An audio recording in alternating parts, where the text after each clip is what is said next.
দারুল উলুম দেওবন্দ মাদ্রাসা থেকে তৈরি হয়েছেন মাহমুদুল হাসান দেওবন্দি রহমতুল্লাহির মতো ব্যক্তিত্ব, জোরা বলেন ঠিক না বেঠিক। হাকিমুল উম্মত আশরাফ আলী তানভী রহমতুল্লাহির মতো ব্যক্তিত্ব, জোরা বলেন ঠিক না বেঠিক। শেখুল ইসলাম কারি তৈয়ব সাহেব রহমতুল্লাহির মতো ব্যক্তিত্ব, কাল্লামা কাশ্মীর সাহেবের মতো ব্যক্তিত্ব, এইভাবে আল্লামা মদনী রহমতুল্লাহির মতো ব্যক্তিত্ব, এইরকম লক্ষ লক্ষ ওয়ালি আউলিয়া দারুল উলুম দেওবন্দ মাদ্রাসা তৈরি করেছে। তার শাখা প্রশাখা হিসাবে গোটা বাংলাদেশের সমস্ত কওমি মাদ্রাসাগুলা আল্লাহওয়ালা তৈরি করে, সেখান থেকে সন্ত্রাসী বোমাবাজি কখনো তৈরি হয় না।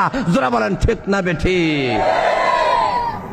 সেই কওমি মাদ্রাসা থেকে তৈরি হয় আল্লামা শাহ আহমদ শফী সাহেব মতো আল্লাহর ওয়ালি।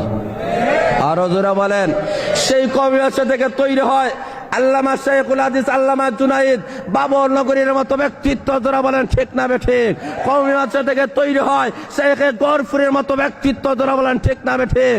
কওমি মাদ্রাসা থেকে তৈরি হয় শেখে কাতিয়ার মতো ব্যক্তিত্ব, যারা বলেন ঠিক না বেঠিক। কওমি মাদ্রাসা থেকে তৈরি হয় শেখে গরফুরের মতো ব্যক্তিত্ব, যারা বলেন ঠিক না বেঠিক। শেখে কৌরিয়ার মতো ব্যক্তিত্ব, শেখে বাগের মতো ব্যক্তিত্ব, শেখে ইমামবাড়ির মতো ব্যক্তিত্ব, এইরকম লক্ষ লক্ষ ওলি আউলিরা কওমি মাদ্রাসায় তৈরি করেছে, যারা বলেন ঠিক না বেঠিক।